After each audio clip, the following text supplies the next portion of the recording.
Mwaka 2025 ni mwaka wa kihistoria kwa taifa la Tanzania, ambapo Watanzania walifanya uchaguzi mkuu wa kuchagua rais, wa bunge na madiwani kupitia Tume Huru ya Taifa ya Uchaguzi. Wananchi walishiriki kwa wingi na hatimaye Rais Dr. Samia Suluhu Hassan alitangazwa mshindi na kuendelea kuongoza nchi kwa awamu nyingine. Baada ya kuapishwa rasmi, Rais Samia alianza kazi mara moja kwa kasi na mwelekeo mpya, akisisitiza kauli yake ya kazi na utu, tunasonga mbele, ikiwa na msisitizo wa maendeleo jumuishi, ustawi wa wananchi na diplomasia ya uchumi. Novemba 14 mwaka 2025, Rais Dr. Samia Suluhu Hassan, wakati akilihutubia na kulifungua bunge la 13 la Jamhuri ya Muungano wa Tanzania bungeni Dodoma, kwa upande wa Wizara ya Ujenzi, aliahidi kuendelea kukamilisha utekelezaji wa miradi ya ujenzi wa miundombinu na kuendelea na miradi ya kimkakati, hususan upanuzi wa barabara katika miji na majiji. Mheshimiwa Spika, eneo jingine takalolipa uzito mkubwa ni sekta ya ujenzi. Kipaumbele chetu kitakuwa kukamilisha miradi mbalimbali ya ujenzi wa barabara ambazo tayari zimeanza na zinaendelea. Tutaongeza kasi ya utekelezaji wa miradi ya barabara kupitia TANROADS ili tufikie lengo letu la kuunganisha wilaya zote na makao makuu ya mikoa yao kwa kiwango cha lami.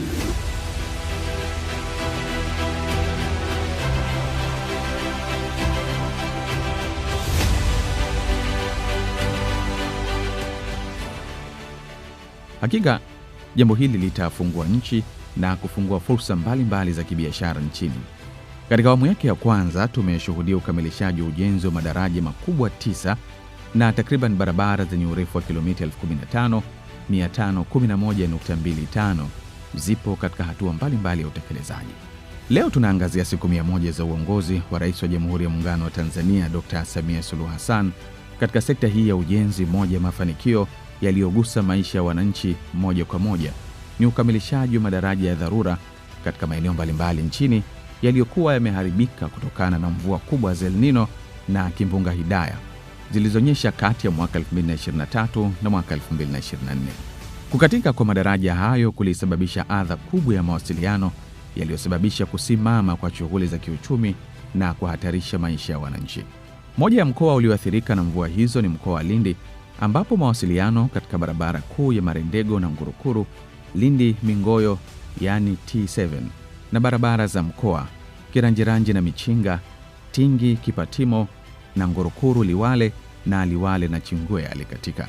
Hapa tupo katika barabara ya Marendego Lindi Mingoyo, barabara ambayo inaunganisha mikoa ya Mtwara pamoja na Ruvuma. Mwaka 2023-24 ilitokea adha kubwa ya kukatika kwa madaraja kutokana na kimbunga Hidaya pamoja na mvua za El Nino. Katika barabara kuu maeneo manne yalikatika: eneo la Somanga Mtama, eneo la Mikelengende, eneo la Njenga, lakini pia kuna eneo la Songa hapa katikati lilikatika. Kwa hiyo kufuatia adha hiyo, Mheshimiwa Rais aliidhinisha jumla ya shilingi bilioni 119 kwa ajili ya kuja kutatua changamoto hii ambayo ilitokea katika maeneo hayo. Kwa hilo tunamshukuru sana Mheshimiwa Rais kwa fedha hizo ambazo mpaka hivi sasa zimeshatatua changamoto hiyo na kufanya kukatika kwa madaraja katika maeneo hayo sasa kuwa historia. Lakini kazi hii ya ujenzi wa madaraja pia inahusisha uwekaji wa taa za barabarani, yani street light, ambapo katika barabara kuu kuna jumla ya taa 160. Taa hizo tunategemea zitasaidia katika kuweka usalama katika maeneo ya mabarabara, lakini pia itasaidia katika shughuli za biashara katika maeneo haya, ambapo wafanyabiashara wataweza kufanya kazi mpaka usiku kwa kuwa kutakuwa kuna mwanga na usalama. Hivyo tunamshukuru sana Dr. Samia Suluhu Hassan kwa ajili ya kuidhinisha kiasi hicho cha fedha ambacho kimetatua changamoto iliyokuwepo hapo awali.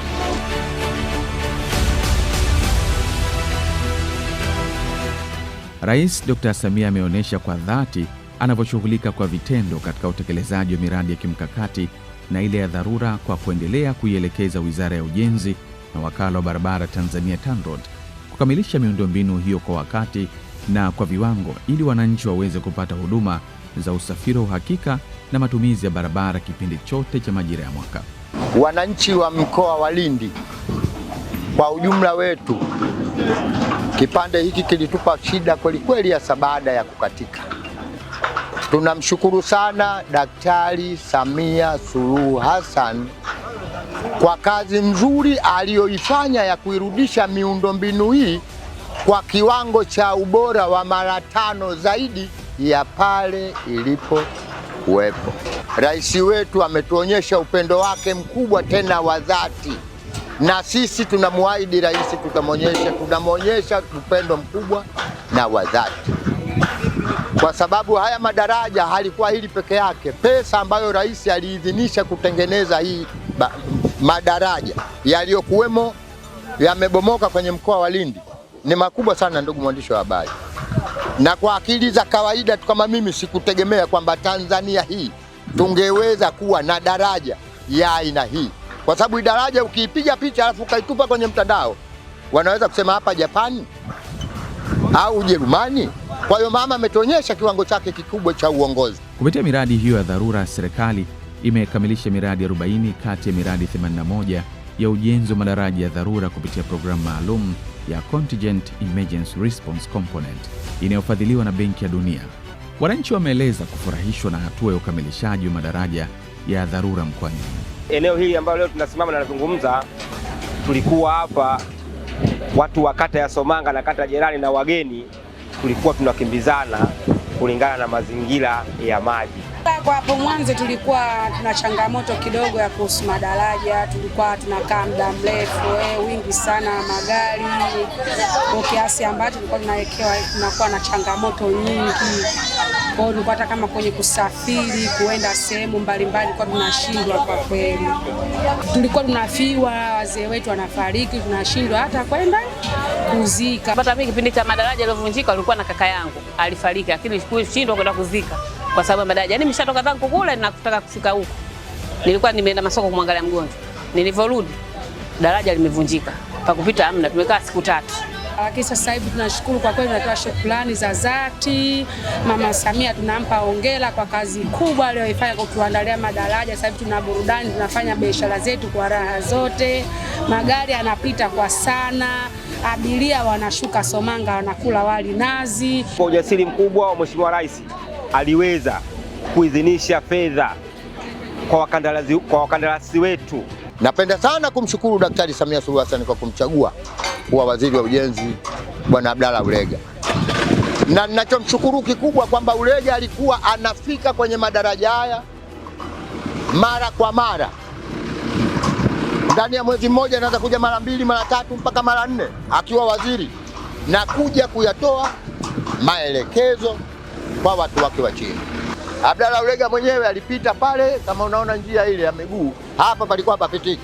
Alipita mule diwani huyu bwana na mimi na wazee wengine tulimpokea pale. Ukamilishaji wa madaraja hayo umeendelea kuchochea shughuli za kiuchumi, hususan usafirishaji wa mazao ya kilimo, biashara ndogo ndogo na usafiri wa abiria.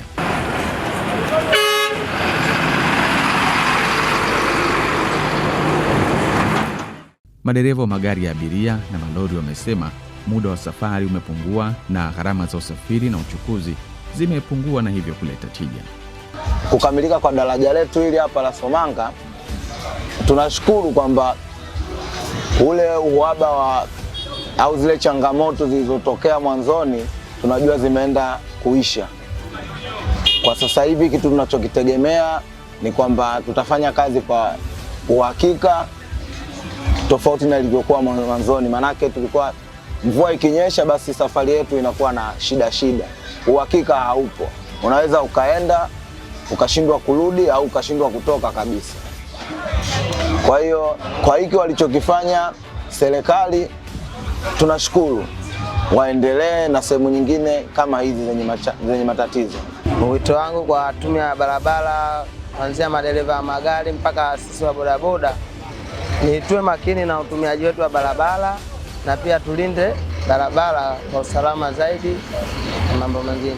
Mimi kwanza natoa shukrani kubwa sana kwa Mheshimiwa Rais Dr. Samia Suluhu Hassan kwa kutuletea madaraja na kutuwekea taa ambazo tunaweza tukafanya kazi sasa hivi usiku na mchana. Kiukweli lazima niipongeze serikali kwa hali zote tunafanya.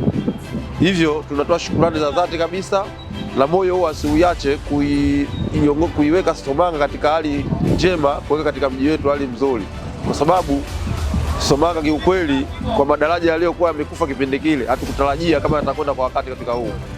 Hata juzi alipokuja waziri, tumepita bure wote, Bwana Ulega, kwa kweli tulishukuru sana. Katuonesha tumepita, kwa sababu Wachina wale walikuwa mpaka sasa hivi hawajaturuhusu sisi kupita bure, lakini Bwana Ulega akabidi atupitishe njia zote. Kwa hiyo sisi tumetoa shukrani sana na mambo yameenda vizuri. Kwa hiyo vile vile ipo haja wananchi wote kwa ujumla tuwe pamoja kabisa kwa kulinda miundombinu iliyokuwepo, na serikali iwe vizuri, asikose mtu kuadhibiwa. Yoyote atakachokifanya kibaya, basi lazima aadhibiwe, afuatiliwe sheria kadiri ya uwezo, kwa sababu ile miundombinu tunavyoiharibu, maana yake tunaitia hasara serikali. Sasa tunavyoitia hasara serikali, maana yake tayari iwajibike tena serikali, hicho kitu kisipendelewe. Kwa serikali, kwa sababu kituo cha polisi kipo karibu, viongozi wote wa serikali na kuanzia ngazi ya chini mpaka juu, sisi ndio tuwe waangalizi wa miundombinu yote iliyokuwepo pale. Kwa hiyo tunachoomba, tafadhali serikali iwe tayari kwa hali yoyote kupambana na mtu yoyote ataotia uhalifu kwenye madaraja yale, iwe kutoa taa, iwe kufanya kitu chochote kibaya kinachokuwa pale. Serikali lazima imwajibishe mtu, sio bakumilia huruma aina yoyote, kwa sababu tunamwona tayari ni mbaya wetu, hawezi kutusaidia. Kwa hiyo mama, tunakushukuru sana, tunakushukuru. Fanya kazi kwa hali zote, acha kusikiliza maneno kama unavyosema mwenyewe wewe, mtu aongee aseme, lakini tunakwenda mbele. Kwa hiyo salamu kwa mama, tunashukuru, tusaidie kadiri ya uwezo, endelea kupiga kazi. Kwa bahati nzuri au mbaya, kutokana na hali ya hewa na uharibifu mkubwa wa madaraja yetu maeneo ya Somanga mpaka na Ngurukuru, lakini kwa jitihada za serikali imeweza kutufanikishia ujenzi na hivi sasa na kurudisha katika miundombinu iliyokuwa sahihi. Yaani ni jukumu kubwa, na tunaipongeza sana kwa jitihada za Mheshimiwa Rais Samia Suluhu Hassan pamoja na viongozi wenzake ambao mawaziri pamoja na wote waliotoa michango yao na misaada yao katika kufanikisha zoezi hili, na kuipongeza pia na wakandarasi ambao waliokubali kuchukua ule mradi na kutekeleza kwa wakati, ingawa kwa tabu ngumu sana na hali ya hewa ilikuwa sio nzuri, lakini tunampongeza Mheshimiwa Rais na watendaji wake, na tayari hivi sasa kurudi katika uelekea. Kwa hiyo tunachoomba kama serikali, bado jukumu la ulinzi lipo kwetu sote, wananchi wenyewe pamoja na sisi na serikali, kuangalia na yule atakayewajibika kuona ameharibu miundombinu achukuliwe hatua za kisheria kama utaratibu unavyokuwepo.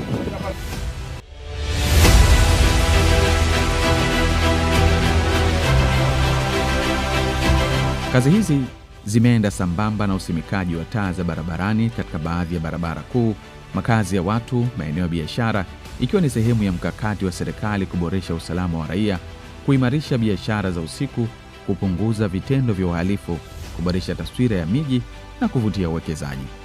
Kwa ujumla, kipaumbele cha uwekezaji wa taa za barabarani kimeonyesha matokeo chanya na ya haraka kwa maisha ya wananchi. Ni hatua inayoakisi falsafa ya Rais ya kujenga tabasamu la utu kwa wananchi. Swala kuweka taa litakuwa na mambo manne muhimu sana. Kwanza, ile hali ya kuona kwa ufasaha mrefu sehemu ya daraja. Lakini kitu cha pili, sisi tunafanya biashara Dar es Salaam kule, unaona mitaa Kariakoo, saa 4 usiku kuna hoteli zile za kuwekwa meza za temporary, unakula mtu chakula shilingi 4,000, 5,000, 6,000, 7,000 afu umekunja 4. Kwa hiyo itakuza uchumi wetu, manake itatuajiri.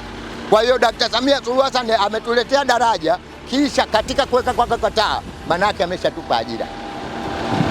Mimi mwenyewe binafsi pamoja na uzee huu niliokuwa nayo, nitakuja kutoa funzo kwamba hata mzee unaweza ukatengeneza mazingira ya kibusiness. Na nataka nimwambie Dkt. Samia Suluhu Hassan, siku ya kwanza kuwekwa taa zile pale, vijana wa bodaboda wane hawakwenda nyumbani kwao, walikuwa wanapiga stori na kungoja abiria mpaka saa 11 dakika 20 inapita basi kutoka Mtwara, ndio akajua kumbe alfajiri. Umenielewa sijui? Taa zinakuja kujenga ajira kwa vijana wetu.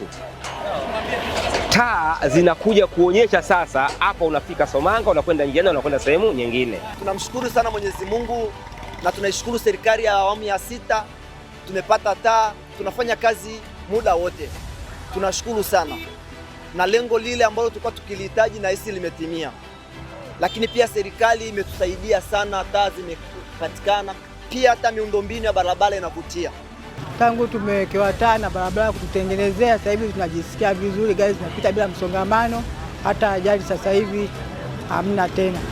Na taa zinatusaidia mwana kwa sababu ya vibaka, kulikuwa na vibaka wengi wanasumbua, lakini kwa sasa hivi tuko vizuri, hamna vibaka, tunafanya biashara mpaka saa 6 saa 7, tuko shwari, hamna shida yoyote. Kwa mamlaka, ujumbe wangu kwa kweli namshukuru Mama Samia kwa kutuletea taa na kutuletea maendeleo Mabatini. Mungu amjalie. Sasa hivi kama sasa hivi kwanza kuna mwanga, hapo yani hata kama umeme umekatika mtaani, barabarani panakuwa bado kuna usalama. Kwa sababu zamani kulikuwa na giza barabarani. Yaani mtaanza ukaba kule akimbilia akakata kona chap chap. Kumuona inakuwa ni kazi. Ila kwa sasa hivi hata mtu akikufanyia noma anaanza akavuka barabara, unajua unamuona anapokimbilia kabisa moja kwa moja. Kiukweli mimi naona jamaa wao kataa wako vizuri. Yani huyu ni jamaa wangu. Ni mmoja wapo waliotengeneza barabara hii. Sasa nikamwambia bwana, mimi nipige picha hata nyingine, hata nikiangalia hizi picha nakumbukia jamaa amejenga barabara, mambo yatakuwa fresh, wameweka na taa. Yaani kiukweli nilikuwa nataka niweke kama kumbukumbu fulani, kwamba hapo niweka kumbukumbu kwamba nilikuwa na jamaa wangu watengeneza hii barabara. Bwana, kutokana kufungwa kwa hizi taa inatusaidia mambo mengi, mojawapo wafanya biashara wadogo kama mama hapo anauza, anapata mwanga kutokana na nini, na hizi taa zilizofungwa hapa barabarani. Na pia zinatusaidia sisi watembea kwa miguu, tunapopita tunakuwa tunapata mwanga. Kabla ya kufungwa kwa hizo taa, naona hali ilikuwa ni mbaya kidogo, kwa sababu tulikuwa tunakosa hata wafanya biashara kama hivi, walikuwa wanufaika si chochote, kwa sababu uwezo kaja kufanya biashara sehemu kuna giza. Lakini zilipofungwa hizi taa, naona na wenyewe wananufaika kutokana na hizi taa za barabarani. Neno langu moja kwa serikali, sisi tunawashukuru sana kwa kutufungia hizi taa, kwa sababu tumepata manufaiko, tunanufaika kutokana na hizi taa, na kama kuna zaidi ya hapa watuongezee. Hii barabara ilivyonyanyuliwa kidogo juu, tunashukuru kwa sababu maji yalikuwa yanamwagika kuja huku kwetu, tulikuwa tunapata maji, lakini sasa hivi hali imekuwa nzuri. Taa za barabarani zinatusaidia kwa kweli, tunashukuru taa za barabarani zinatusaidia, lakini tunashukuru zinatusaidia kiasi fulani. Wafanyabiashara tunashukuru kwa sababu taa ule mwanga unakuta tunafanya biashara, yani tunafanya biashara muda ambao tulikuwa tunafunga mapema saa 2, lakini sasa hivi tunaenda mpaka saa 4 kwa sababu ya taa zilizowekwa barabarani. Ilikuwa siwezi kufanya kazi zangu mpaka usiku kwa sababu kulikuwa na giza. Kwa hiyo giza lilikuwa ile giza lilikuwa linasababisha watu wasije. Kwa hiyo unakuta saa hizi watu wanaona huku kuna mwanga, kwa hiyo unakuta biashara zinaendelea kufanyika. Mimi ninamshukuru Mama Samia kwa sababu Mama Samia, na sio mimi tu, hata wakazi wa Hedaru wengi wanashukuru kuhusu Mama Samia jinsi alivyotuona kwamba Hedaru na sisi tunafaa kuletewa mataa, na sisi tumekuwa watu kama huko mjini. Kwa hiyo tunashukuru sana Mama Samia kitu alichotutendea. Aidha, serikali imelipa madai ya makandarasi wa miradi ya ujenzi wa barabara na madaraja. Ndani ya hizi siku 100 za Rais Samia katika sekta ya ujenzi, jambo kubwa ambalo Rais Samia amelionyesha kwa vitendo katika hizi siku 100 ni kasi ya uwajibikaji. Kasi ya uwajibikaji na kutaka matokeo kwa wananchi. Sasa miradi hii imekamilishwa kwa uhakika ndani ya hizi siku 100. Tulikuwa na miradi 81 mikubwa yenye gharama ya zaidi ya bilioni 500. Na katika hiyo 81 miradi 40 imekamilika kwa ukamilifu wake kama huu unaoona hapa leo. Na yote kwa hakika kabisa imekwenda kutatua changamoto za wananchi. Na yote kwa hakika kabisa imekwenda kuleta tabasamu kwa wananchi.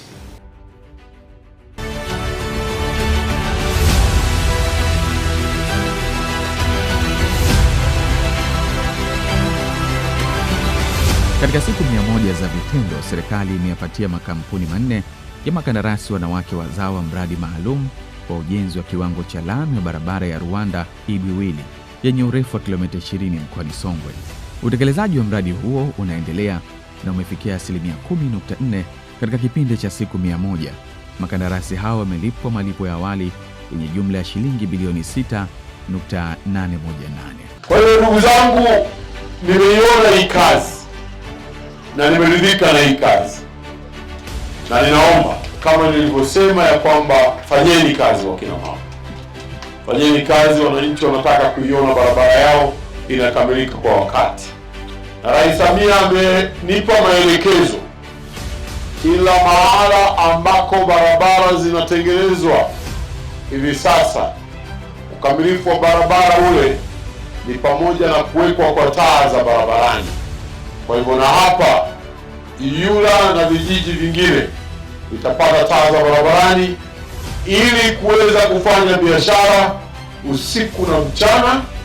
Aidha, serikali kupitia wakala wa ufundi na umeme TEMESA imetoa jumla ya shilingi bilioni 10.278 kwa ajili ya ukarabati mkubwa wa vivuko vya MV Makongoni na MV Kigamboni, ambapo ukarabati huo unaendelea.